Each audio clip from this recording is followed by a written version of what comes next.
She washed cars, singing loudly with the hose in her hand. The millionaire in the back seat didn't blink from so much emotion.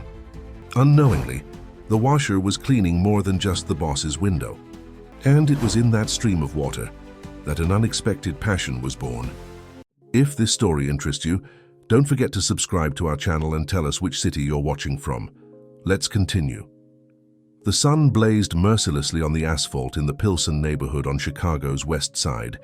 From the improvised speakers of a small car wash, salsa music echoed as Lucy twirled between cars, hose in hand, singing carefree. At 28, she had transformed a forgotten piece of concrete into a business that supported not only herself but also her grandmother, Rose, while providing jobs for 3 young people from the neighborhood. With bare feet and curly hair tied in a colorful bandana, she danced as foam ran down the car bodies, as if each vehicle were a different stage for her daily performance. Those who wash while singing, wash with a smile, she shouted to regular customers who already knew her motto and smiled back. On that stuffy Tuesday morning, however, a vehicle that stood out from the landscape parked at the entrance of the Singing Waters car wash. It was a black SUV, bulletproof, with darkened windows. Before the driver even got out, Lucy had already approached with her characteristic manner. "Good morning, sir. Here it's 5 minutes of waiting for a lifetime of shine," she said, tapping the car body as if greeting an old friend. The windows slowly rolled down, revealing a face she never expected to find there. Ryan Matthews, 35, owner of one of the country's largest development companies, observed her with an expression that oscillated between surprise and fascination. What was a man like him doing in a place like this? The answer came short. "I need a complete service." Lucy tried to hide her nervousness in front of this figure she usually only saw in business magazines. "Here, everyone who comes in has a special rule," she said, regaining her composure.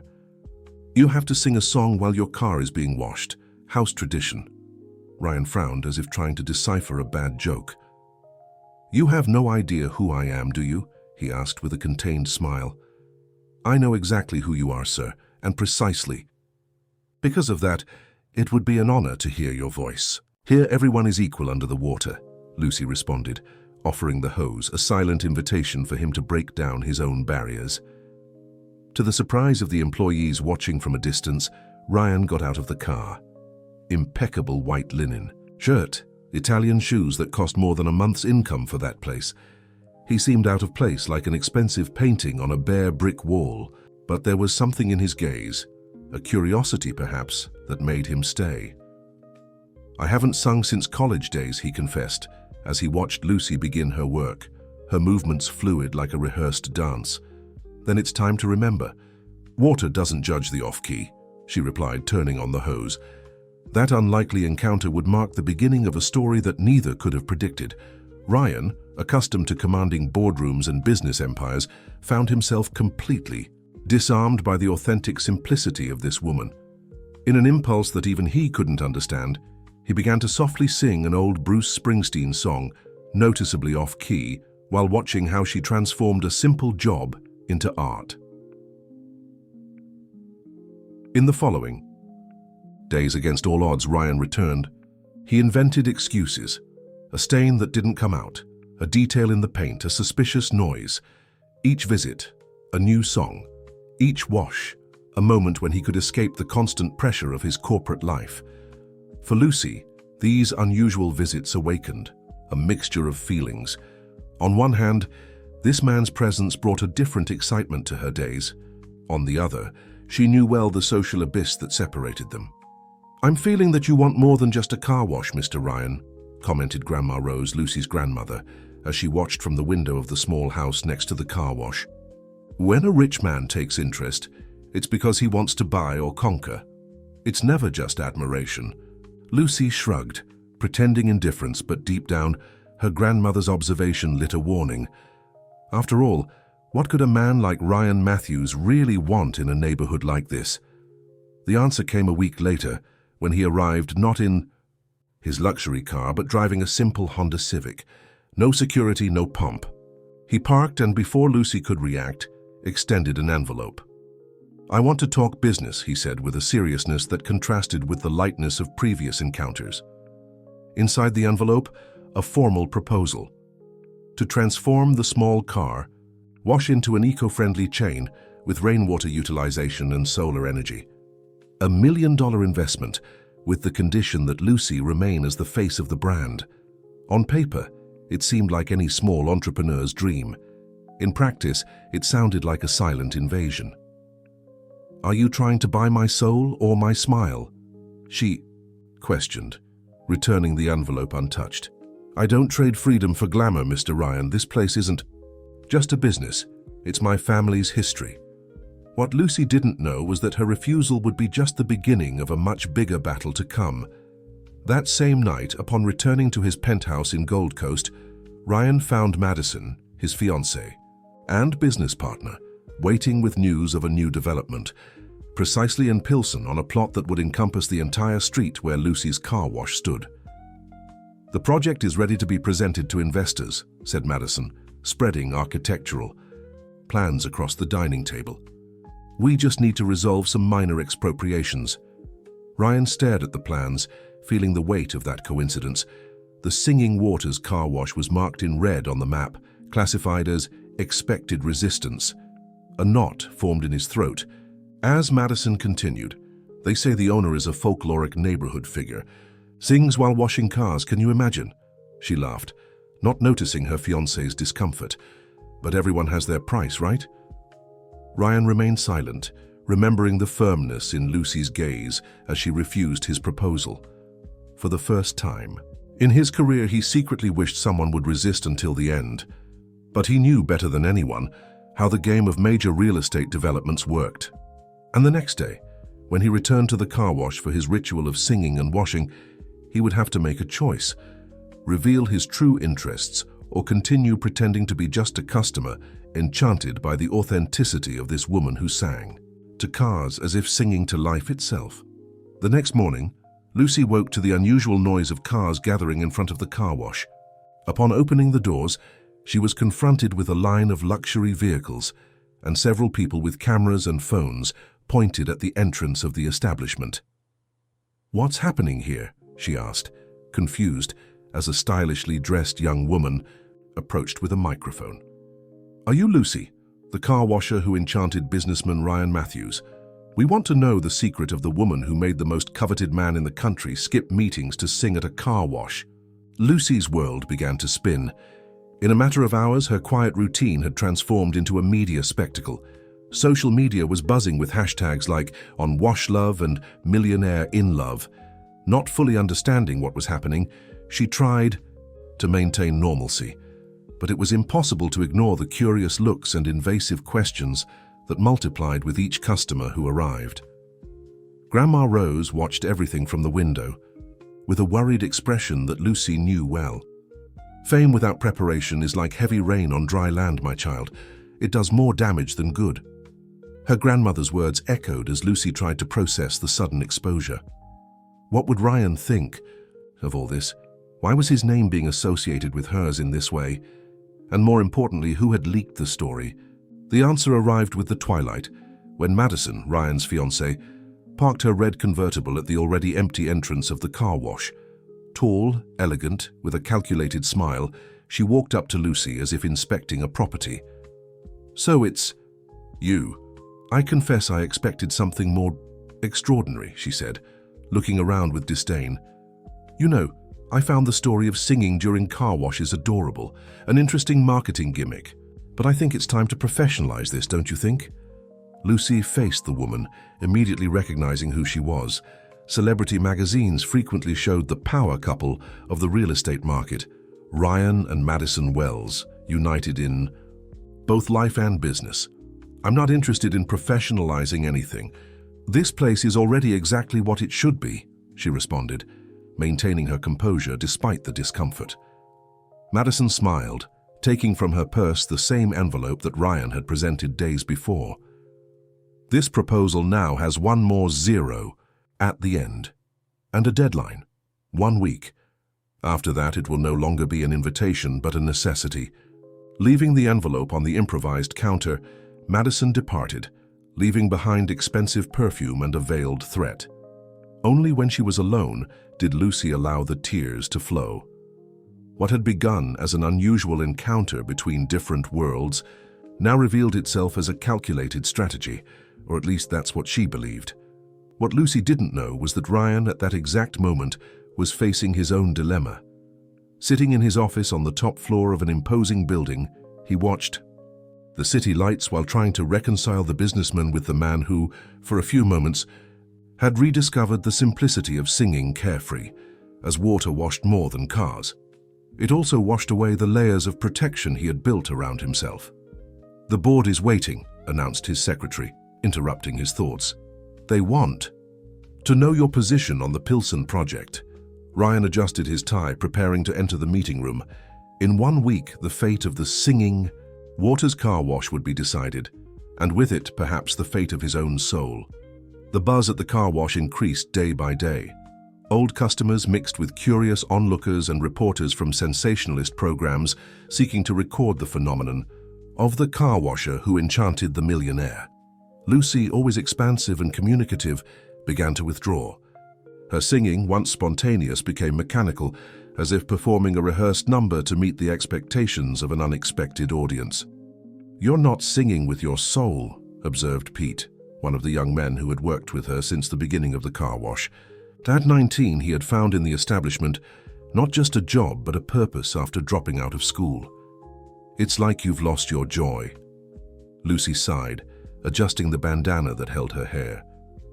"When you become an attraction, you stop being a person." "Pete, now I'm the millionaire's car washer," she responded with a trace of bitterness that didn't match her sunny personality.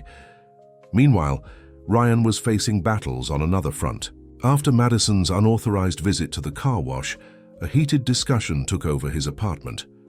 "Do you really think I'm interested in a car washer?" questioned Madison, incredulous. "I just want to ensure our project gets off the ground without sentimental obstacles." "Our project?" retorted Ryan, feeling anger grow. "You altered the plans without consulting me. You included that street without my approval." Madison laughed, a cold laugh that revealed more about her personality than any speech could. "Since when do you care about the details, Ryan? You're the face of the company, I'm the brain. It's always been that way. Or are you going to tell me that you've now developed a social conscience because of a woman who sings while washing cars?" The question hung in the air like an accusation. Ryan knew something had changed inside him since the first time he saw Lucy twirling between soap puddles, free as he had never allowed himself to be. But admitting this to Madison would be admitting it to himself. "I want to review the project. We can expand in another direction," he finally said, trying to sound practical. "Impossible. The investors have already approved it. The feasibility studies are completed, and honestly, that car wash isn't worth the ground it's built on," Madison responded categorically. "Unless you have other interests in that place." Ryan looked away, unable to withstand his fiancée's scrutiny. His hesitation was the confirmation Madison needed. "You've really gotten involved with her," she concluded, her voice oscillating between incredulity and contempt. "The great Ryan Matthews in love with a car washer who became a meme on social media. That's pathetic even by your standards of rebellion." "It's not like that, Madison," he tried to explain, but the words sounded empty even to himself. "You have 1 week to resolve this," she decreed, picking up her purse, "or I'll resolve it my way. And you know my way doesn't usually leave survivors." As Madison left, leaving the veiled threat in the air, Ryan found himself at a crossroads that involved not just business, but the kind of man he had become, and the kind of man he could still be. At the car wash, Lucy was facing her own battles. The purchase proposal, now with an even more tempting value, remained on her table. Grandma Rose, always prudent, encouraged her granddaughter to at least consider it. "Money doesn't bring happiness, my child, but it helps you choose where you want to be unhappy," philosophized the elderly woman as she prepared strong coffee for both of them. And this money could guarantee that back treatment the doctor recommended. Lucy knew her grandmother was right. Years of physical work had taken their toll, and the back pain she disguised with smiles now required intervention. Still, the idea of giving up her dream, built with so much sacrifice, seemed like a personal defeat. Grandma, this place isn't just a business. It's where Dad used to sing when he washed Mr. Jenkins' car on Sundays. It's where you taught me. That hard work is dignified. It's our history. Grandma Rose squeezed her granddaughter's hand tenderly. Stories don't pay bills, my dear. And sometimes, to preserve a story, you need to turn the page. The conversation was interrupted by the sound of a familiar horn. Through the window, Lucy saw Ryan's car parking. Not the luxury SUV, but the Honda Civic he used when he wanted to go unnoticed, an increasingly frustrated attempt due to growing media attention. "He's back," she murmured, feeling her heart speed up against her will. "Then go find out what he really wants," responded Grandma Rose, wise as always. "And remember, rich men only fall in love with two things, money and power. Anything else is temporary."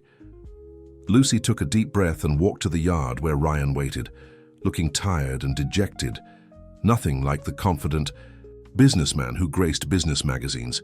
"You disappeared," she said without beating around the bush. "I needed to think," he replied, looking around, noticing how the place had changed. Improvised banners with Lucy's face, cameras hidden. Among bushes, curious people disguised as customers. "Looks like we've become a circus." "I wasn't the one who created the spectacle," Lucy countered, crossing her arms defensively. "Your fiancée was here, you know. She came to offer me money, a lot of money, more than I ever dreamed of having." Ryan closed his eyes for a moment, as if absorbing a physical blow. "Madison doesn't speak for me." "No? Then why is the proposal, 'She brought the same one you showed me, just with more zeros'?" questioned Lucy, taking the crumpled envelope from the pocket of her work overalls. "Are you playing with me? Is this some kind of social experiment? Let's see how long the car washer holds out." The hurt in her voice was palpable. Ryan took a step forward, but she backed away. "Lucy, I came to tell you the truth, all of it," he said with a seriousness that made her pay attention. "And after you know, if you still want me to leave and never come back, I'll respect that." Dash. That moment, a small group of reporters approached, attracted by Ryan's presence. Cameras began to flash. Loud voices asked for statements, transforming what should have been an intimate conversation into a media circus. "Not here," murmured Lucy, pulling him by the sleeve toward the back of the car wash. In a small improvised office, away from curious eyes, Ryan finally revealed the truth about the real estate project that would encompass the entire street, about how Madison had altered the plans without his knowledge, and about how now he found himself divided between the businessman he had always been and the man who was rediscovering long-dormant feelings. "Why are you telling me this?" asked Lucy, after absorbing everything in silence. "Because you deserve to know. And because I need your help," he responded, surprising her. "I don't just want to preserve your car wash, I want to rethink the entire project, transform it into something that benefits the community, not expels it. But for that I need time." Lucy studied him cautiously, trying to decipher if there was sincerity behind those words or just another business strategy. "And why should I trust you?" Ryan hesitated before answering, knowing that what he would say next would change everything between them. "Because when I'm here, singing off-key while you wash my car, I'm more myself than I've been in my entire adult life. And I'm afraid of losing that." What Ryan didn't know was that his words, spoken in a small office at the back of a car wash in Chicago's Pilsen neighborhood, would be the catalyst for a transformation that would affect not only their lives, but the entire neighborhood. For Lucy, it was the beginning of a journey that would test not only her resistance, but her ability to believe that sometimes even the most unlikely fairy tales can find unexpected ways to become reality. The news ran like water. Businessman Ryan Matthews had abandoned a crucial meeting with foreign investors to spend the afternoon washing cars alongside Lucy at Singing Waters. The photos spread quickly across social media, the millionaire with rolled-up sleeves soaked, smiling like a teenager, while Lucy taught him the correct technique for applying wax. For the public, it was the perfect romantic story. The rich man enchanted by authentic simplicity. For Madison Wells, it was a declaration of war. "You've completely lost your mind," she vociferated, throwing magazines onto the table in the luxurious apartment she shared with Ryan. The CEO who traded the boardroom for the car wash. Is that what you want for your reputation? For our company? Ryan observed his fiancée's fury with a calmness that only increased her irritation. Something had changed in him, a quiet confidence that came not from power or money, but from finally acting according to his own convictions. "I'm rethinking the Pilsen project," he announced, pouring himself a glass of water. "I want to transform it into something different, more sustainable, less invasive." Madison laughed, incredulous. "Because of her? The car washer? You would throw away years of planning for a sentimental whim?" "Because of what she made me see," Ryan corrected, keeping his voice calm. "There are other ways to build, ways that don't destroy what already exists, but incorporate and value it. The investors will never accept it. The board will remove. You're risking everything." Ryan sighed, knowing he had reached the moment he'd been postponing. Maybe it's time to take risks indeed, to do something that truly matters. Madison's gaze hardened, finally understanding the extent of her fiancé's transformation. "You're no longer the man I committed to." "Maybe I never was," he replied, feeling a mixture of sadness and relief for finally admitting it. "Maybe I'm just becoming who I should be." Meanwhile, in Pilsen, Lucy was facing her own dilemmas. The sudden exposure had transformed the car wash into a tourist spot, attracting not only curious onlookers but also various interests. A TV production company offered a reality show. A cleaning products brand proposed a spokesperson contract. A local businessman suggested franchising the washing with music concept. Money that had always been scarce now seemed to spring from all directions. "You could turn this into something bigger, Lucy," insisted Pete while helping organize the line of customers that formed daily. "Think of the good we could do if we expanded. More jobs, more opportunities for the neighborhood folks." Lucy considered the possibilities while absently scrubbing the bumper of an old car. The idea of growing, of transforming her small business into something bigger, was tempting, but she feared losing the essence of what made Singing Waters special: the intimacy, the personal connection, the freedom to be herself without answering to investors or consultants.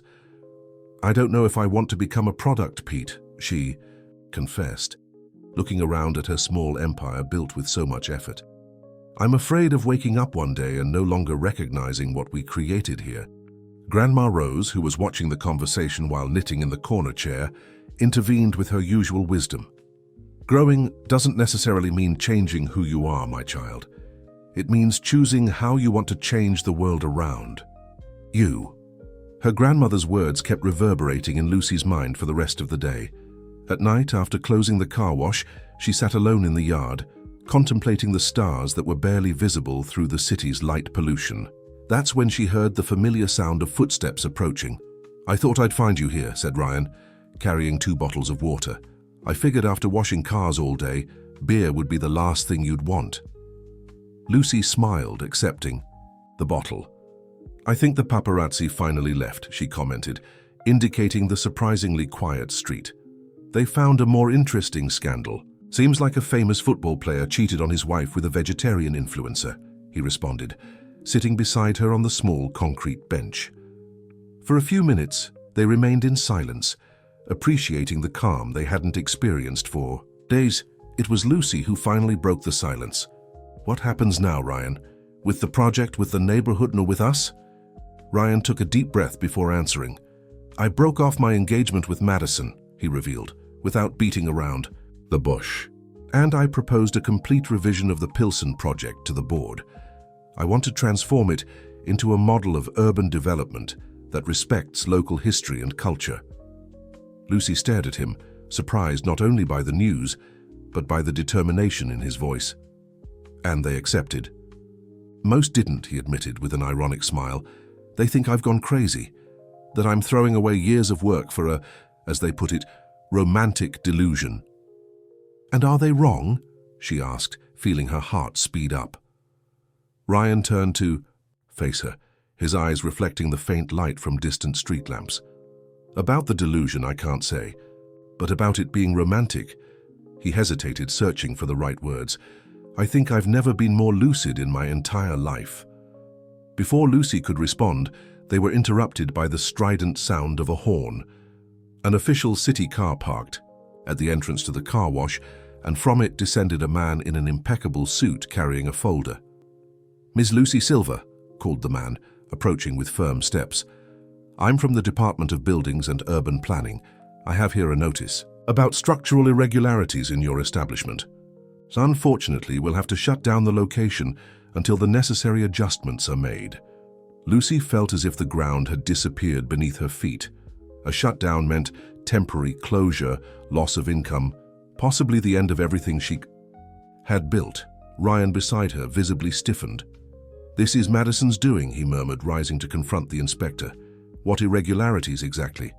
The man consulted the papers with false diligence. Lack of updated permit, absence of adequate drainage system, electrical installations out of code. The list is extensive, sir. It's interesting how this establishment functioned for years, without problems, and precisely now, when there's real estate interest in the area, so many irregularities emerge, observed Ryan, his tone making it clear he perfectly understood the move. The inspector merely shrugged. "I'm just following orders. Sir, the establishment must be closed until further notice." Lucy, who until then had been watching the scene paralyzed, finally reacted. "How long do we have to make the adjustments?" she asked, refusing to show defeat. 30 days, but honestly, given the extent of the necessary reforms, the man left the sentence hanging in the air, the subtext clear. It was practically impossible to meet all the requirements within that time frame, especially with the limited resources of a small business. When the inspector left, leaving behind the shutdown notice and a heavy air of defeat, Lucy collapsed on the bench, her hands trembling slightly. "It's over," she murmured, her voice choked. "All the work, the dreams, everything, it's over." Ryan sat beside her, taking her hands in his. "No, it's not over. This is just the beginning of the real fight. And this time," he promised, his eyes meeting hers with an intensity that left no doubt about his determination. "We're not alone." What neither of them knew at that moment was that the shutdown of Singing Waters would be just the first battle in a larger war. A war that would transform not only their lives, but all of Pilsen, testing loyalties, revealing long-buried truths, and proving that sometimes it's in the greatest adversities that we find our true strength. The news of the Singing Waters shutdown spread quickly through Pilsen. Early the next morning, a small crowd gathered in front of the car, wash-loyal customers, neighbors, young people who had found their first job at the location. All shared the same indignation at what they considered an obvious injustice. "We won't let them close it," proclaimed Mr. Johnson, the bakery owner from the corner, who had been bringing fresh bread to Lucy and Grandma Rose for years. "This place is part of the neighborhood's soul." Lucy observed the spontaneous mobilization with a mixture of gratitude and concern. She had never imagined her small business could mean so much to so many people. At the same time, she feared that direct confrontation with the city would only bring more problems. "We need to be strategic," pondered Ryan, who had spent the entire night making calls and consulting lawyers. He looked tired but determined. "Madison is behind this, I'm sure. She has contacts at City Hall. She always used that to our advantage in the company's projects. And now she's using it against us," completed Lucy, feeling a pang of guilt. After all, this whole situation had begun because of the attention Ryan had given her. "Maybe if you went back to her, explained that it was just a misunderstanding." Ryan interrupted her with a firm look. "I won't lie about what I feel to solve a business problem, not for you, not for anyone." Those words, spoken with such conviction, made Lucy's heart skip. Even amid the chaos, there was something comforting in knowing she wasn't alone in this battle. While the community organized in front of the car wash, with improvised posters and words of protest, a news car parked. A young journalist with carefully arranged hair and an eager expression approached with a microphone and a camera. "We're live for Chicago Urgent," she announced, strategically positioning herself with the shutdown car wash in the background. In the Pilsen neighborhood, a story that mixes romance, power, and community resistance. The car wash that gained fame after attracting the attention of billionaire Ryan Matthews was shut down yesterday by the city. Coincidence or retaliation? The reporter approached Lucy, extending the microphone. "Lucy Silver, do you believe you're being persecuted for having won the heart of one of Chicago's most powerful men?" Lucy felt her face burn. The way the media had distorted everything, transforming a complex story into a cheap soap opera, deeply bothered her. "This isn't about romance," she responded firmly. "It's about a community that's being threatened by real estate interests. My car wash is just the beginning. The plan is to revitalize the entire neighborhood, which in rich people's language means expelling those who have always lived here." The reporter seemed momentarily disconcerted by the incisive response, but quickly recovered. "And what about you, Mr. Matthews? What made you abandon your fiancée and your luxurious lifestyle to defend a small car wash in the outskirts?" Ryan, who until then had been observing the scene with a certain distance, approached. His presence immediately attracted all eyes. For years, he had cultivated a carefully constructed public image, the visionary businessman, pragmatic, always with the right answers. Now in front of the cameras, he had the opportunity to define who he really was. "I spent years believing that development meant demolishing the old to build the new," he began, his voice gaining firmness with each word. "But Pilsen taught me something different.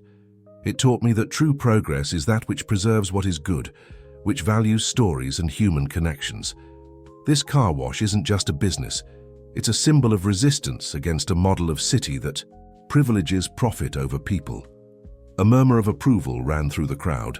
The reporter, sensing the potential of the story, continued. "Sources indicate that your ex-fiancée, Madison Wells, would be using her influence to pressure establishments that refuse to sell their properties. Can you confirm?" Ryan hesitated. Publicly accusing Madison would be declaring open war, not just on her, but on the entire board of the company he still presided over. On the other hand, remaining silent would be betraying the cause he had just defended.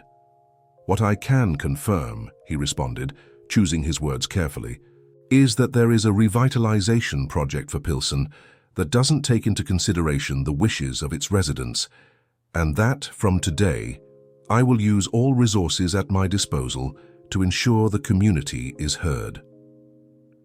The interview ended, but its effects were immediate. Within hours, Waters That Resist became the most commented topic on social media. Artists, influencers, and opposition politicians began to express support for the car wash. What was a local dispute quickly transformed into a symbol of the fight against real estate speculation in the city. At the end of that day, when the crowd finally dispersed, Lucy and Ryan sat at the back of the shutdown establishment, exhausted but with a new determination. "And now?" she asked, observing the sky that darkened rapidly, as if announcing the storm to come. "Now we fight," responded Ryan, holding her hand with a naturalness that surprised them both. "Not just for the car wash, but for the entire neighborhood. And we'll use the same weapons they do: money, influence, media." "Are you sure you want to do this?" questioned Lucy, concern evident in her voice. "You could lose everything, your company, your reputation." Ryan smiled, a tired but genuine smile. "You know what my first thought was when I saw you singing while washing that car? How can someone be so free?" he confessed, his eyes fixed on hers. "I spent my entire life building a luxury prison for myself. Maybe it's time to discover what exists beyond those bars." That night, as Pilsen fell asleep, an unlikely alliance began to form.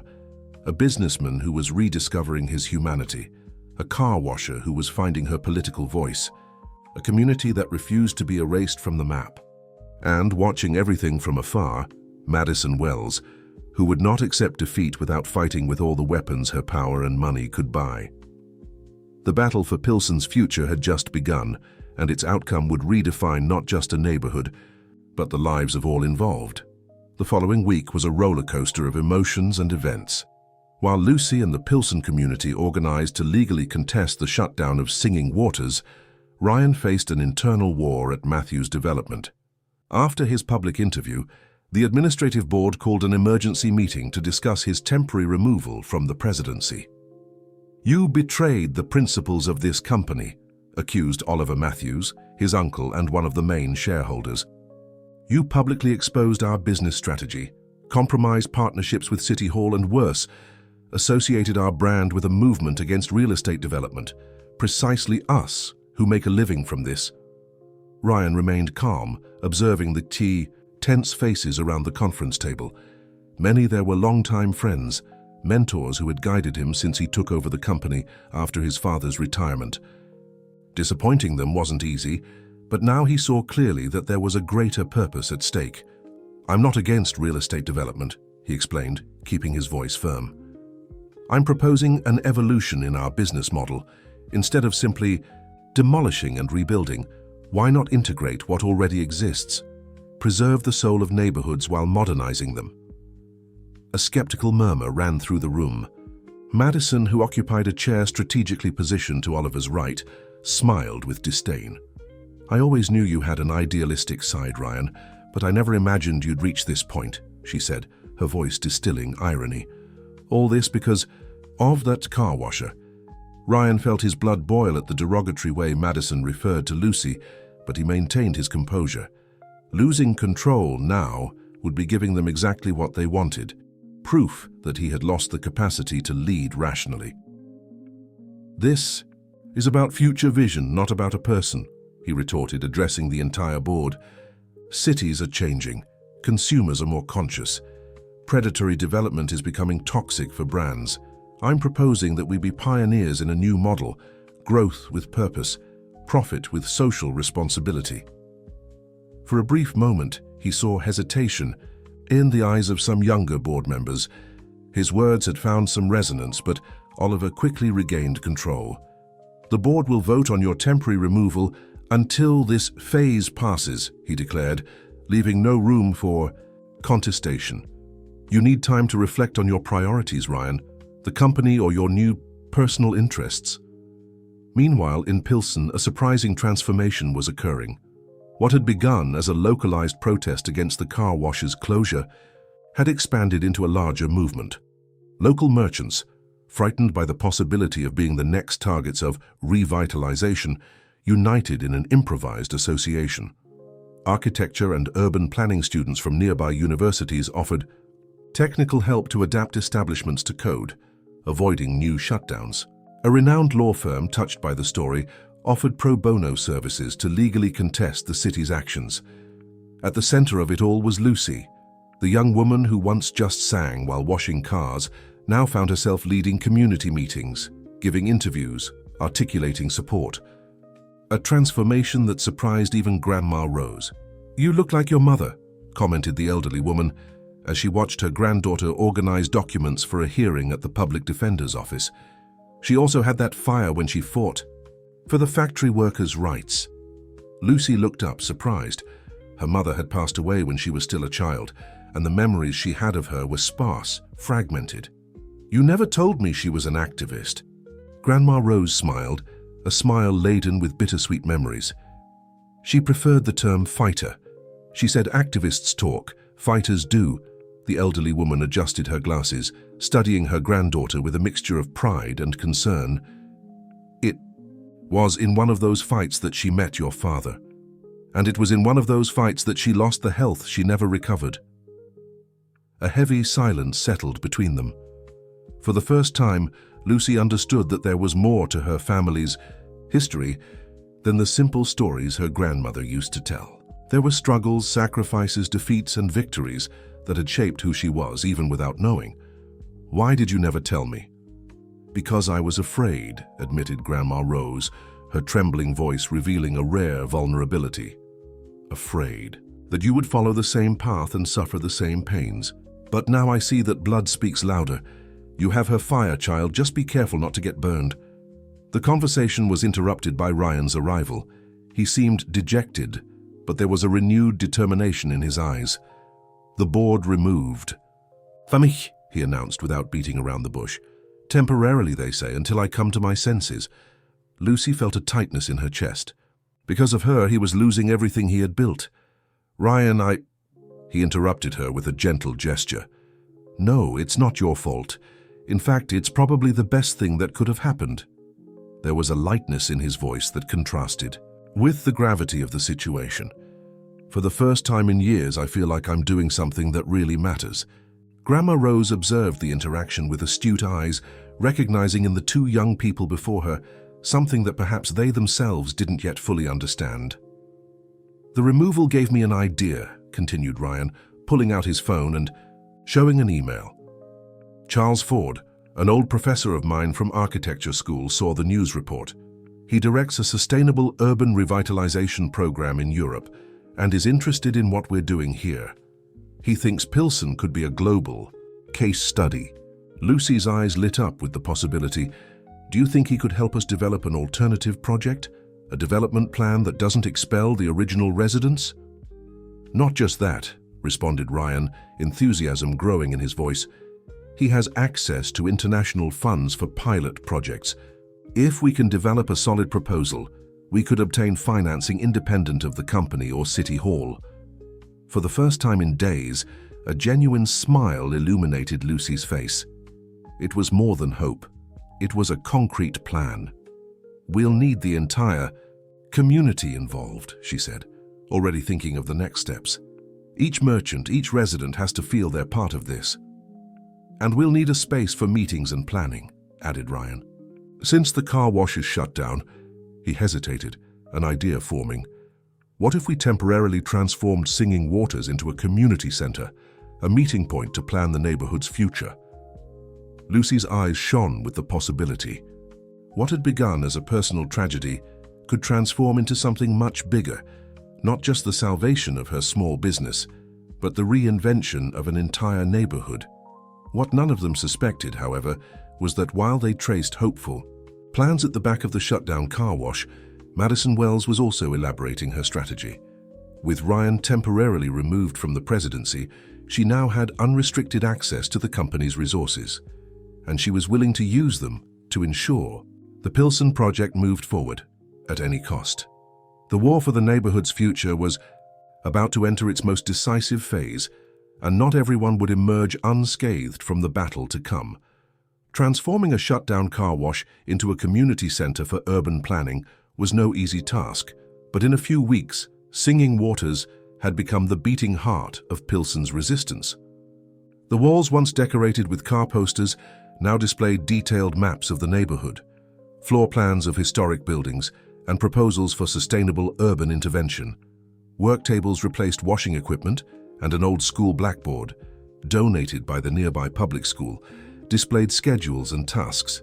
Professor Charles Ford, who had accepted Ryan's invitation to advise the project, watched in wonder at the energy emanating from the improvised space. "In 30 years working with social urbanism, I've never seen such an organic mobilization," he commented, while accompanying Lucy and Ryan on a tour of the place. "Usually, these projects start from the top down with technocrats deciding what's best for the community. Here it's the reverse." Lucy smiled, secretly proud. In recent weeks, she had discovered talents she never imagined possessing. Ease in articulating different groups, ability to translate technical concepts into accessible language, and above all, the gift of inspiring people to believe in the possibility of change. "We still have a long way to go," she pondered realistically. "City Hall hasn't responded to any of our appeals against the shutdown, and the development company continues buying properties in the surroundings. But each day we delay their project is a victory," completed Ryan, who lately had adopted a more informal look, trading impeccable suits for jeans and t-shirts. The removal from the presidency, which should have been a punishment, had become an unexpected liberation. And the more we advance in our alternative proposal, the more strength we gain. The project they were developing, named Pilsen Alive, proposed a radically different approach to urban revitalization. Instead of demolishing to build new developments, it bet on reforming and adapting what already existed, preserving the neighborhood's architectural and cultural memory. Affordable housing would be integrated with new businesses. Revitalized. Public spaces would connect different areas. The car wash itself would be transformed into a community cultural center while maintaining its original function as a way of honoring its history. "The international financing is practically guaranteed," announced Charles, after analyzing the latest version of the proposal. "My contacts in the European Union were impressed with the model's replication potential. If it works here, it could be adapted for other urban peripheries around the world. The news was received with enthusiasm, but Ryan remained cautious. We still need local political support. As long as City Hall is aligned with the development company, each step will be a battle. As if to confirm his words, at that exact moment, Lucy's phone rang. It was Grandma Rose, who had stayed home due to a mild flu. "Child, there's a young woman here wanting to talk to you," said her grandmother, her voice betraying some discomfort. "Says she's a journalist from Panorama magazine." Lucy frowned. Panorama magazine was known for its investigative reporting and its alignment with business groups. "I'm coming," she responded, and turning to Ryan and Charles, quickly explained the situation. Upon arriving home, she found an elegant young woman seated in the simple living room, conversing with Grandma Rose. She introduced herself as Carrie Mitchell, special reporter for Panorama. "We're preparing a special article on urban revitalization," explained the journalist, her professional tone masking her true intentions. "And the Pilsen case has attracted a lot of attention." "It's good that the media is interested in our alternative project," responded Lucy cautiously. "The more visibility, the more strength we have." An enigmatic smile formed on Carrie's lips.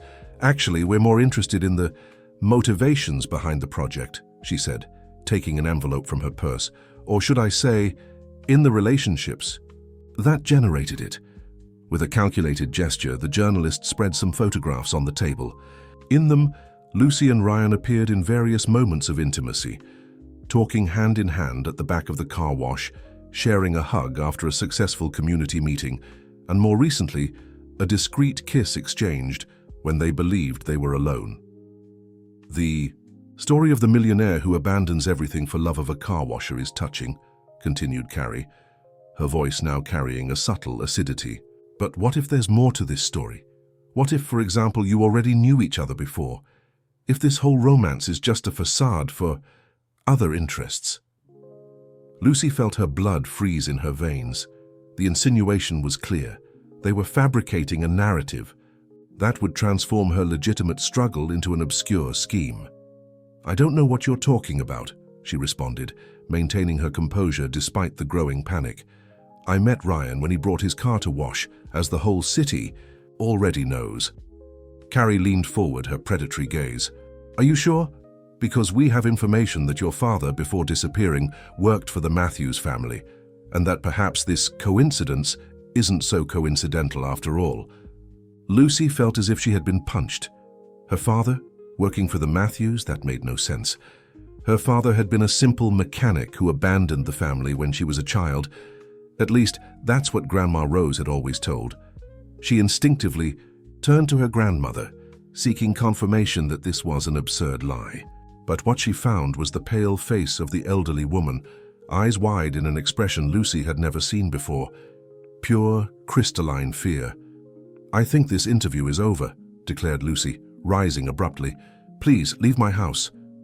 Carrie smiled, collecting the photos with studied calm. "Of course, I already have what I came for," and looking directly at Grandma Rose, she added, "It was a pleasure meeting you, Ma'am. I'm sure we have much more to talk about in the future." When the door closed behind the journalist, a heavy silence took over the small living room. Lucy faced her grandmother, feeling her entire world trembling beneath her feet. "Grandma, what was she talking about? Did my father work for the Matthews?" Grandma Rose's expression was one of profound defeat, as if a secret carefully guarded for decades had finally come to light. "Sit down, my child," said the elderly woman, her voice trembling. "It's time for you to know the true story of our family, and to understand why this car wash means much more than you ever imagined." At that moment, as afternoon fell over Pilsen, Lucy understood that the battle they were waging had just gained an entirely new dimension. It wasn't just about saving a business or a neighborhood. It was about buried truths, silenced pains, and a family history that somehow was intertwined with Ryan's family in ways she could never have suspected. And as she prepared to hear what her grandmother had to say, one certainty formed: nothing would be the same when that truth came to light. Grandma Rose asked Lucy to prepare tea before beginning the conversation.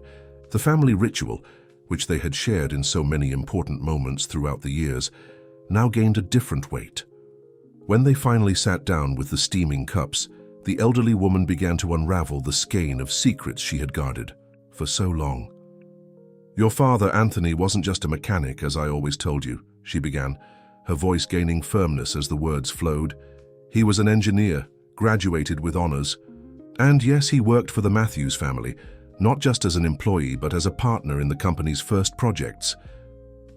Lucy felt the cup tremble in her hands. The image she had of her father, built from fragments of childhood memories and stories, told by her grandmother, began to transform before her eyes. "Edward Matthews, Ryan's father, and your father were friends since college," continued Grandma Rose.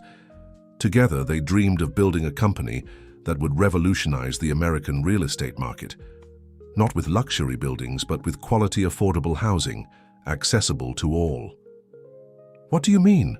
interrupted Lucy, incredulous. "Matthews. Development is known precisely for its high-end developments." "Now, yes," agreed her grandmother with a heavy sigh. "But in the beginning, the dream was different.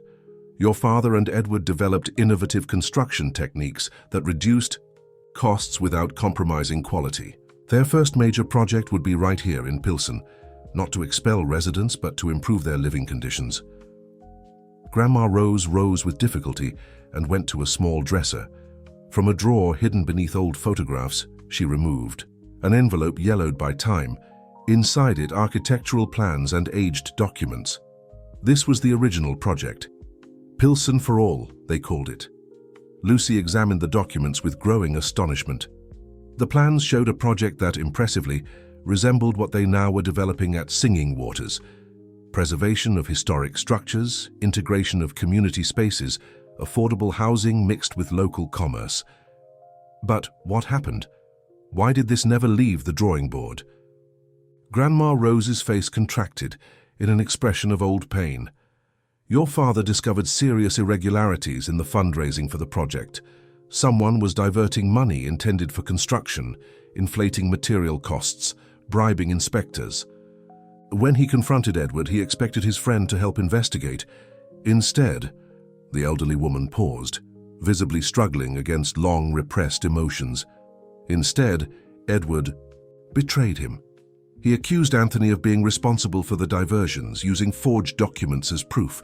Your father was indicted, lost everything: reputation, professional license, friends. He wasn't arrested only because the evidence was circumstantial." Lucy felt a wave of nausea.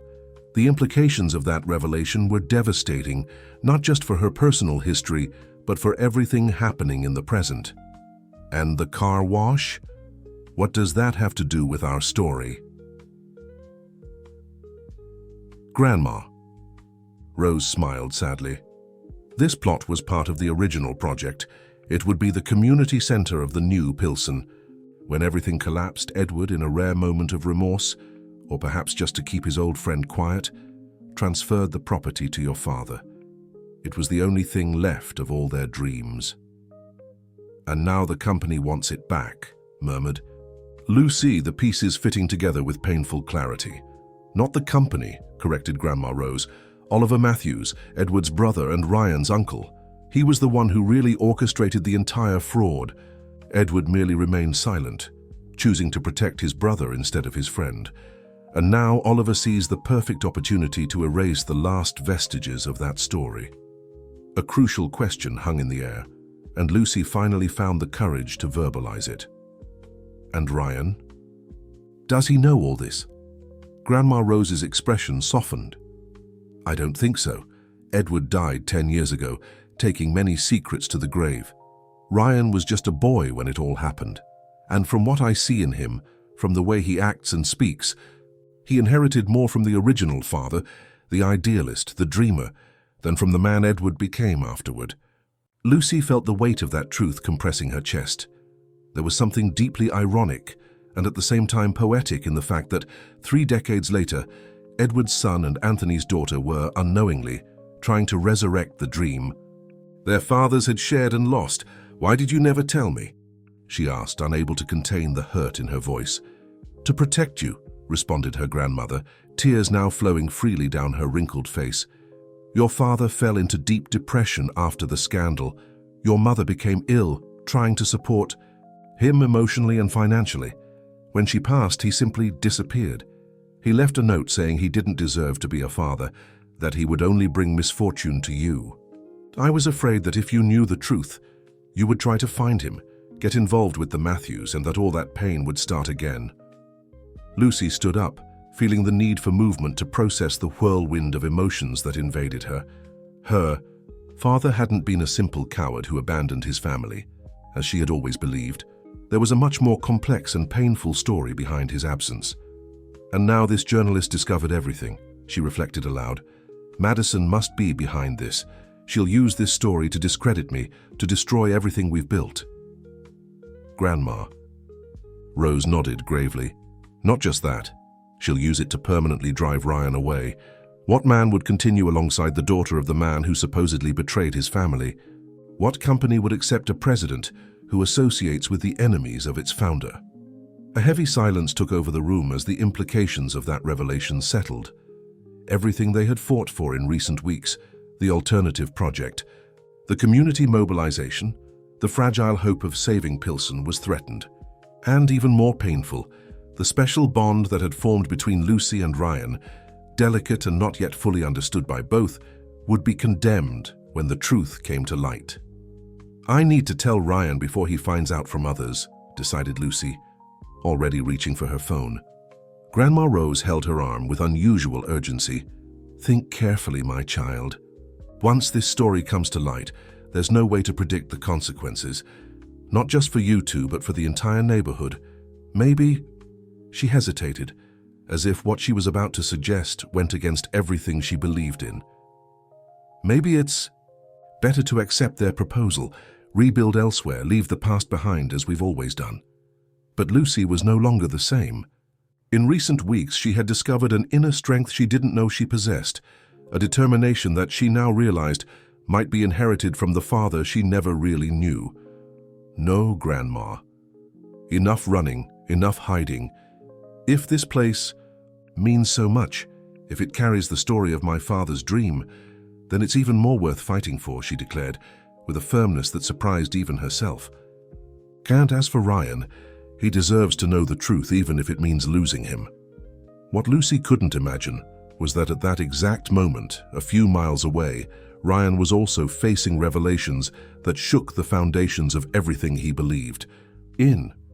And the decisions they would both make in the coming hours would determine not just their personal future, but the fate of an entire neighborhood that unknowingly carried the weight of betrayed dreams and unfulfilled promises of a previous generation. While Lucy absorbed the revelations about her family past, Ryan was facing his own moment of truth.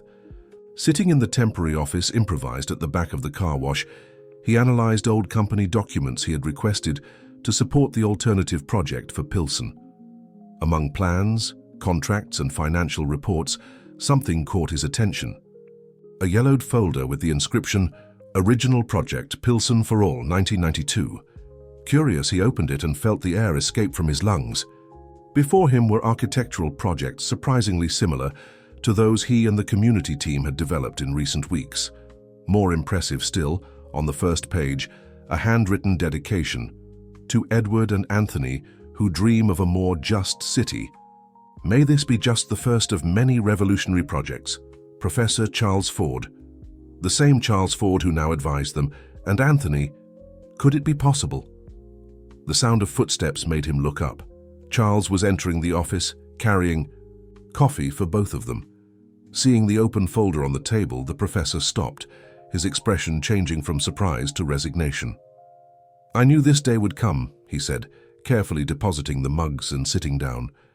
I just didn't imagine it would be now, when we're so close to achieving something truly significant. Ryan stared at him, feeling a mixture of confusion and betrayal. You knew my father and Anthony Silva. You knew everything from the beginning. Why didn't you tell me? Charles sighed deeply before responding. When you contacted me and mentioned the Singing Waters car wash, Lucy Silva's name and its location in Pilsen, I realized it couldn't be coincidence, but I wasn't sure if you knew the story. If you were somehow trying to correct the mistakes of the past." "What mistakes?" pressed Ryan, a knot forming in his throat. "What exactly are we talking about?"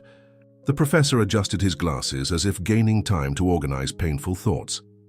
"Your father and Anthony Silva were my best students. Brilliant, idealistic, inseparable. When they graduated and founded the development company, I helped them develop this pilot project for Pilsen." He pointed to the plans. "It was revolutionary for the time. Quality affordable housing, preservation of historical heritage, local economic development, everything we're trying to do now." Ryan nodded, encouraging him to continue, although he already felt that what would follow would forever change the image he had of his family. And then everything collapsed. There were accusations of fund diversions, bribes, falsified documents. Anthony was pointed out as responsible, his reputation destroyed. The dream ended, the company changed course, became what it is today. My father, was he involved? The question came out as a whisper. Charles hesitated. "Your father was a complex man, Ryan. I believe he really loved the original project, believed in it. But when things started to go wrong, when your uncle Oliver got involved and big money came into play, he made choices that I suspect haunted him for the rest of his life." Ryan felt as if the entire world oscillated beneath his feet. The image of his father, the visionary, the builder, the man of principles he had always admired, was crumbling like a poorly constructed building. "And Lucy? Does she know? Is she—" He couldn't complete the question. "Anthony's daughter?" "Yes, but I doubt she knows the complete story. Anthony disappeared shortly after the scandal. From what I understood, she was raised by her grandmother." A heavy silence settled in the small office, broken only by the ticking of a wall clock. Ryan felt entangled in a web of coincidences that couldn't be just chance. Or was it destiny? Anthony's daughter and Edward's son, 3 decades later, trying to rebuild what their fathers had dreamed and lost. "Why did you decide to help us?" he finally asked. "Knowing all this, the past, the risks?" Charles smiled melancholically. "Because when I saw you in that news report, defending a car wash against your own company, I saw the Edward I knew in college, the idealist, not the businessman he became. And when I met Lucy, I saw Anthony, passionate, determined, incapable of bowing to injustice. Maybe this is my last professional project. I wanted it to be something that really mattered, something that could, somehow, redeem the past." The professor's words were reverberating. In Ryan's mind, when his cell phone vibrated, it was a message from Lucy. "We need to talk, it's urgent." Followed by another, even more worrying. "I think they discovered our history, the history of our parents." At that moment, Ryan understood they had reached a turning point. The past, for so long buried, was emerging with full force, threatening to destroy everything they had built. The way they would react, individually and together, would define not just their personal future, but the fate of a dream that transcended generations. "I need to find Lucy," he said, rising abruptly. "Ryan," called Charles when he was already at the door. "Remember, you are not your parents. Their choices don't have to determine yours." With these words echoing in his mind, Ryan set off to meet Lucy, knowing the conversation they would have would change everything. Forever. The Chicago sky was darkening when Ryan arrived at Lucy's small house. The heavy atmosphere came not just from the rain-laden clouds that announced a storm, but from the palpable tension that hung between them. Seated on the simple porch, away from Grandma Rose's ears as she rested inside, they shared their discoveries in low voices, interspersed with long silences. "So our fathers were partners," murmured Lucy, trying to absorb the magnitude of that revelation. "And friends." "More than that, they were visionaries from what Charles told me," added Ryan, still processing his own emotions. "The original project for Pilsen was exactly what we're trying to do now, 30 years later." A bitter laugh escaped Lucy's lips, and it ended, "With your father betraying mine. Almost poetic, isn't it? This repetition now, the two of us here. We don't know exactly what happened interrupted Ryan, uncomfortable with the simplicity of that narrative. Charles said my father was complex, that he made difficult choices, and your father also disappeared, abandoned you and your grandmother. After having his life destroyed, Lucy's voice rose, defensive. He lost everything, Ryan. His reputation, his profession, his dream, because of your family. As soon as the words escaped, Lucy regretted them. It wasn't fair to hold Ryan responsible for his father's or uncle's actions. The hurt expression on his face confirmed the damage. I'm sorry, I didn't mean... No, you're right, he admitted, running a hand through his hair in a gesture of frustration. My family is guilty. My father, my uncle, the company they built on the ruins of that initial dream. All of this benefited me my entire life. I grew up in privilege, never questioning where it came from. A heavy silence settled between them. The first drops of rain began to fall, rhythmically hitting the zinc roof of the porch. Finally, Lucy gathered the courage to ask the question that really mattered. And now, what will we do when this story comes to light? Ryan took a deep breath before answering. Madison discovered everything. The reporter who came here works for her. The article should come out soon, exposing our family connection, suggesting that all this, he vaguely gestured, encompassing the car wash, the alternative project, the community movement, is some kind of elaborate revenge or publicity stunt. Destroying our credibility, completed Lucy, the reality of the situation settling heavily on her shoulders. No one will believe we met by chance, that this project was born organically. Ryan nodded somberly. The company board will use this to permanently remove me. City Hall will have the perfect pretext to ignore our appeals. The international investors Charles is articulating will probably back off, fearing involvement in a scandal. The implications were devastating. In a matter of days, weeks at most, everything they had fought for would collapse, and more painful. Still, the personal connection they had developed, that delicate approach that neither had the courage to fully name, would be forever tainted by shadows from the past. Maybe, began Lucy hesitantly, maybe it's better if we distance ourselves now before the bomb drops. You could go back to the company, say it was all a misunderstanding, that you were manipulated, and abandon everything we've built. Abandon the neighborhood, the community, abandon... He didn't complete the sentence, but the unspoken "you" hung in the air between them, laden with meanings. To save what can be saved, she argued, although each word hurt as if tearing a piece of herself. You still have influence, you can. Still mitigate the damage if you return to command. Maybe you can preserve part of the project, adapt... No, the firmness in Ryan's voice surprised them both. I won't repeat my father's mistakes. I won't choose the easy path, the convenient compromise. I won't betray what I believe in, and mainly, he moved closer, taking her hands in his, I won't abandon you. Lucy's eyes filled with tears that mixed with the raindrops that now fell, more intensely splashing onto the porch. But what can we do? The truth will destroy everything. A gleam of determination appeared in Ryan's gaze. What if, instead of hiding it, we embrace it? What if we tell the complete story, ourselves, in our own way? The proposal was bold, almost reckless, voluntarily exposing the past. They had just discovered the family connections, the errors and betrayals. All this could either save them or completely destroy them. Are you suggesting we do what? A press conference? A statement?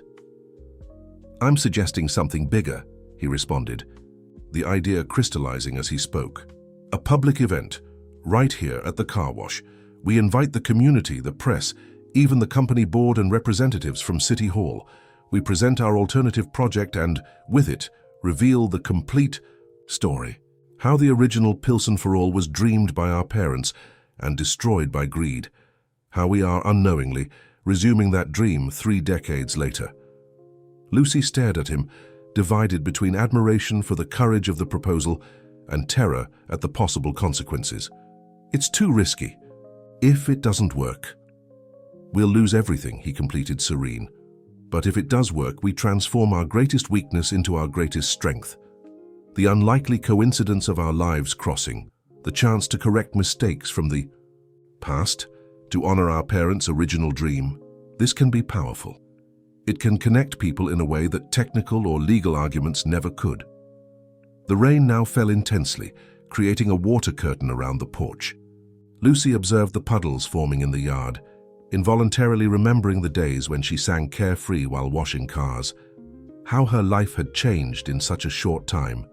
From a simple car washer to the protagonist of a story that intertwined past and present, lost dreams and reborn hopes. "And if it doesn't work?"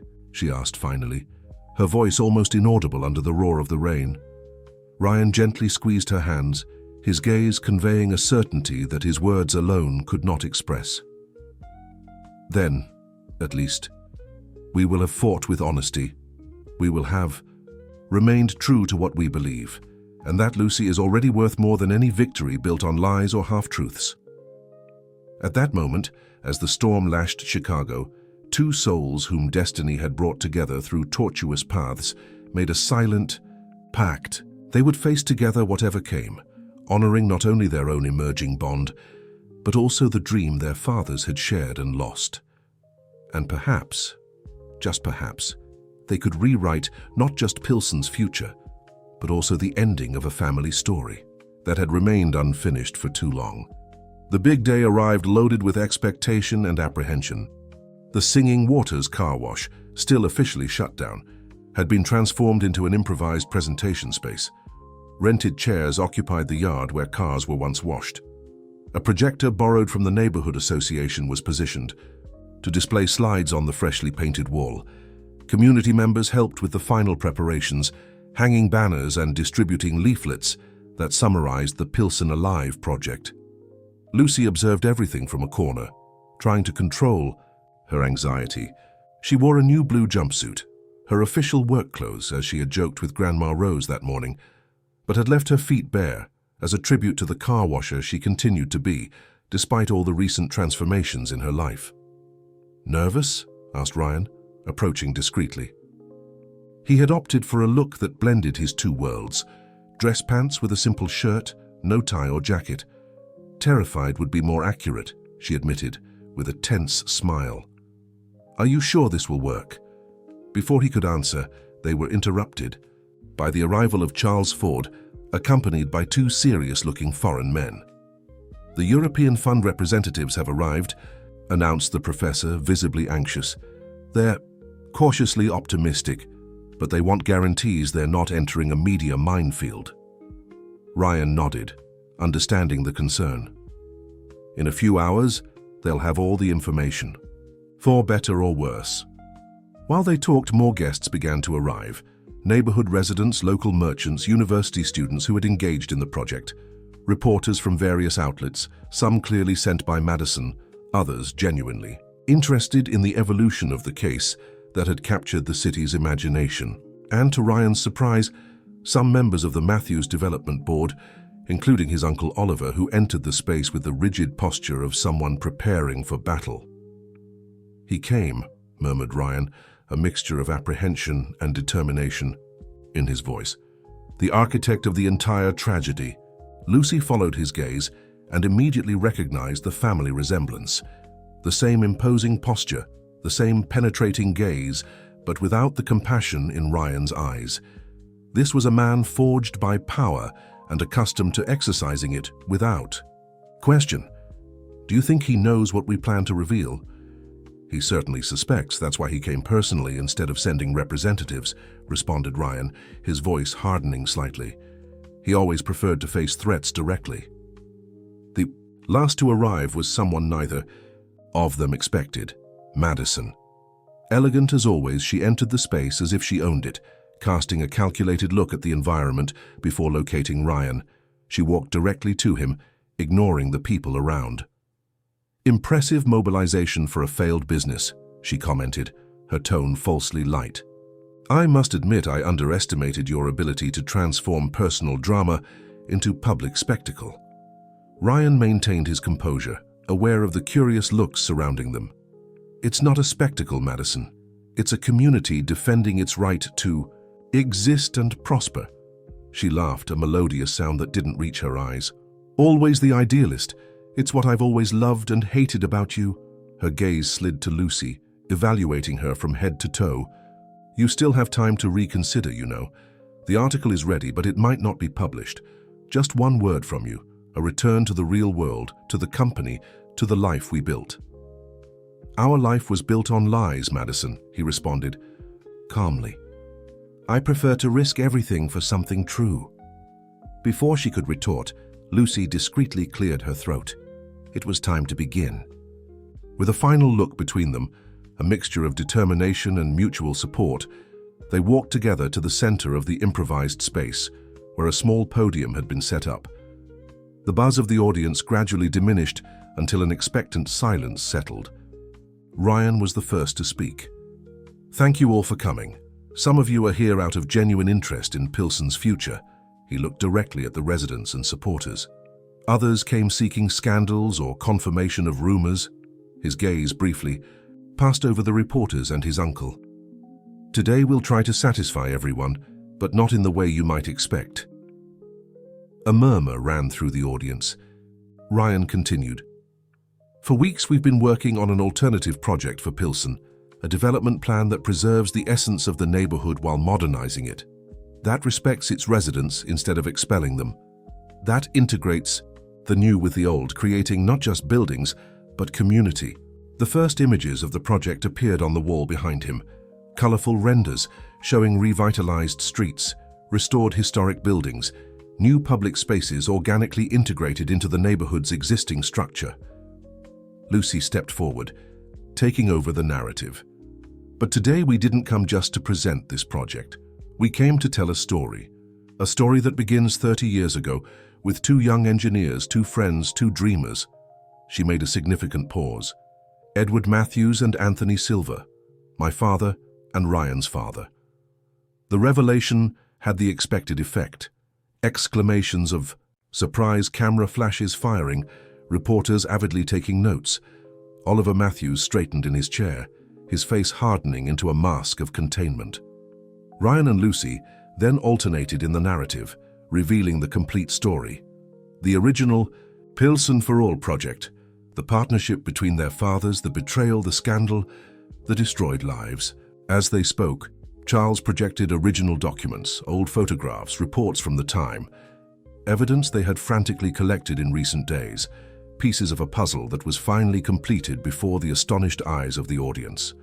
"We didn't know any of this when we met," emphasized Lucy, facing the cameras directly. "It was chance, or perhaps something more, that made me wash Ryan's car that day, that made him sing off-key as the water ran down. That brought us together, first as curious strangers about each other, then as allies in a common cause. And when we finally discovered the truth about our parents, about the past that connected us without our knowledge," continued Ryan, "we had two choices: retreat, pretend nothing happened, or embrace this story with all its pains and complexities." He paused, his eyes meeting Lucy's for a brief moment before continuing. "We chose the truth. We chose to honor our parents' original dream, correcting the mistakes that separated them. And more importantly, we chose to believe that a story that began with betrayal can end with redemption." It was then that Oliver Matthews finally spoke up, rising abruptly from his chair. "This is absurd," he vociferated, advancing toward the center. "You're manipulating historical facts for a sentimental narrative that has no basis in reality." Ryan faced his uncle without backing down. "What facts exactly are we manipulating, Uncle? That my father and Anthony Silver were partners, that the original project for Pilsen was completely different from the current one, or that someone sabotaged that dream, forged evidence, destroyed reputations? Your father did what was necessary to save the company," retorted Oliver, momentarily losing control. "That idealistic project would never have made a profit. We were drowning in debt. Someone needed to make tough decisions." A sepulchral silence fell over the audience. In his eagerness to defend himself, Oliver had practically confessed his role in the tragedy.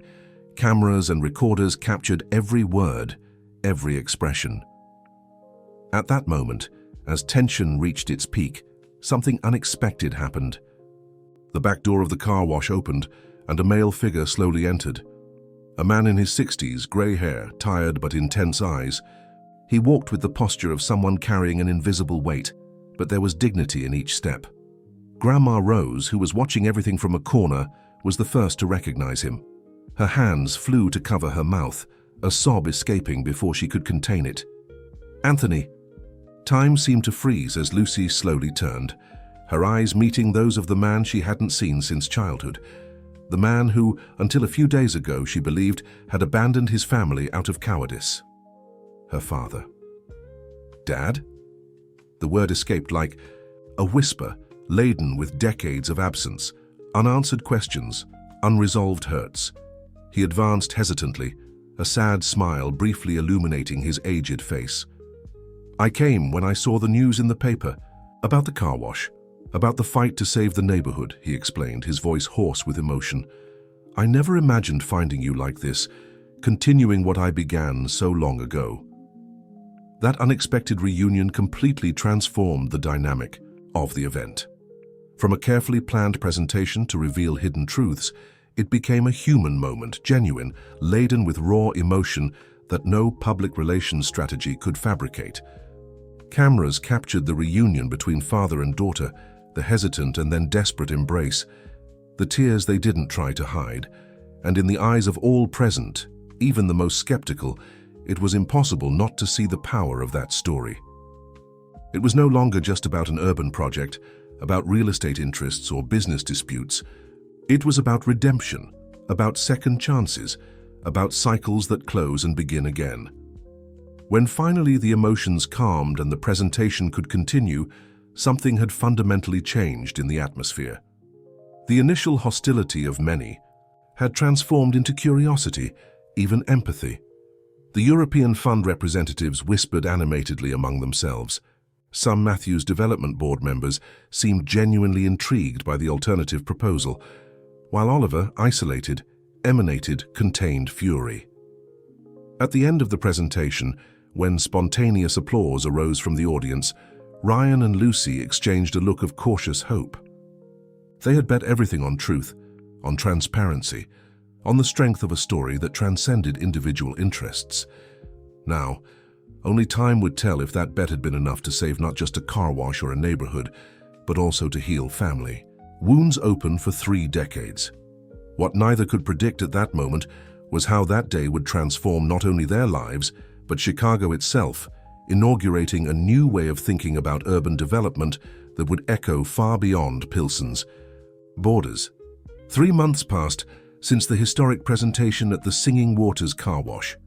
Chicago's spring was blooming, bringing color and renewed life to Pilsen's streets, almost like a reflection of the profound transformations the neighborhood was beginning to experience. In the place where once only a small family business operated, now stood the Singing Waters Community Center, the first completed building of the Pilsen Alive project. The car wash's basic structure had been preserved, but expanded and modernized. On the ground floor, the original business continued operating, now with ecological equipment and a water reuse system. On the upper floors, multi-purpose rooms housed everything from professional courses to urban planning meetings. Lucy walked among the center's visitors, greeting acquaintances, checking details, still getting used to her new reality. She was no longer just the car washer who sang, although she still made a point of personally washing some special vehicles. Now she was the community project coordinator, a recognized leader, a respected voice in debates about the neighborhood's future. "The City Hall people just arrived for the meeting," advised Pete, her former employee and now manager of the car wash. "They're waiting in the conference room." She nodded, unconsciously adjusting the badge that bore her name and the logo of the Pilsen Foundation, the non-profit entity created to manage the neighborhood's revitalization project. "Has Ryan arrived yet?" she asked, checking her watch. "He's finalizing a call with the European investors. He asked to start without him." Lucy smiled, accustomed to the frantic schedule they both faced, since the project had gained dimensions larger than they had ever imagined. After the explosive media coverage of the Revelation event, with headlines like "Children Resume Betrayed Dream of Fathers" and "The Car Wash That Washed Chicago's Past," a surprising wave of support had formed. The European Fund not only approved the initial financing, but doubled the amount, impressed with the model's replication potential. Opposition aldermen embraced the cause, proposing legislation that would facilitate community urban development. Companies sought to associate their brands with the project, offering partnerships and sponsorships. Universities wanted to document the process, transforming it into a case study. Amid the whirlwind, Matthew's development was undergoing its own revolution. After Oliver's forced departure, whose role in the fraud of 30 years ago had been widely exposed, a renewed board voted for Ryan's return to the presidency, with a clear mandate to completely reformulate the company's philosophy. The first decision was to transfer a significant portion of the shares to the newly created Pilsen Foundation, ensuring that profits generated by the project's real estate appreciation partially returned to the community. The second was to hire Anthony Silva as a special consultant, a symbolic gesture of historical reparation that resonated positively among employees and shareholders. As Lucy entered the conference room, where City Hall representatives waited, to discuss the next phases of the project, her mind briefly wandered to the personal transformations that accompanied the professional ones. The relationship with her father slowly rebuilt after decades of absence, the daily coexistence with Grandma Rose, who now proudly coordinated a community garden project on the renovated building's terraces, and of course Ryan. How to define what they had built together. Project partners, certainly, close friends without doubt, but there was more, something that grew naturally, unhurried, nourished by mutual respect and the deep understanding they shared. It wasn't just a romance born of attraction, but a connection forged in adversity, in the struggle for a purpose greater than both. The meeting went productively, with City Hall finally formalizing support for the project, a marked contrast to the initial hostility. When they finished, Ryan was waiting outside, animatedly conversing with Charles Ford, who now divided his time between Europe and the United States, supervising the academic aspect of the initiative. "How did it go?" he asked, as soon as Lucy came out. "They approved the expansion to the next block," she responded, barely containing her excitement. "The project for small businesses integrated with affordable housing will move forward." Ryan smiled, that smile she now knew so well. Not the practiced smile of the businessman of yore, but the genuine expression of satisfaction for meaningful work. "Perfect. And I have news too. The sustainable materials we were trying to import were cleared at customs. They arrive next week." Charles observed the interaction with affectionate eyes. "You two have achieved what many experts considered impossible, uniting viable economic development with cultural and social preservation," he commented, adjusting his glasses. "You know you're creating a model that could revolutionize urbanism in developing countries, right?" Lucy and Ryan exchanged a complicit look. The dimension of what they had initiated sometimes frightened them.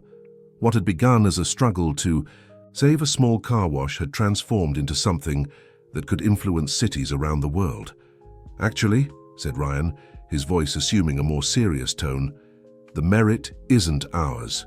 We're just resuming and expanding the dream our fathers couldn't realize. And learning from their mistakes," added Lucy softly, understanding that development without heart isn't progress, it's just accumulation. That afternoon, after meetings and commitments, Lucy and Ryan walked through Pilsen, observing the first visible changes: restored historic facades, widened sidewalks, small plazas emerging where there was once only deteriorated concrete. Residents greeted them, some stopping to share ideas or concerns that were listened to with genuine attention. "Sometimes I wonder if all this would have happened if you hadn't driven your car in that day," reflected Lucy as they sat on one of the new benches installed in the central plaza. "Or if you hadn't insisted I sing while washing my car," he retorted with a mischievous smile. "Destiny or coincidence? I prefer to think of it as redemption," responded Ryan, naturally intertwining his fingers with hers, "as if the universe were giving us the chance to correct something that remained unfinished." Lucy nodded, understanding perfectly. They weren't just two young people who had met and fallen in love. They were heirs to a story larger than themselves, bearers of a legacy that transcended personal relationships. And somehow this responsibility, instead of weighing them down, elevated them. The sun was beginning to set when they decided to return to the community center. A small celebration was scheduled, the anniversary of 1 year since the day Ryan had first entered the car wash, a symbolic commemoration of the beginning of everything. As they approached, they heard music and laughter. The yard was decorated with lights and colorful banners. Residents, project workers, supporters, all gathered in a spontaneous celebration that reflected the neighborhood's renewed spirit. In the center, improvised as a microphone, an old car washing hose was passed from hand to hand as people told their stories, hopes, and thanks.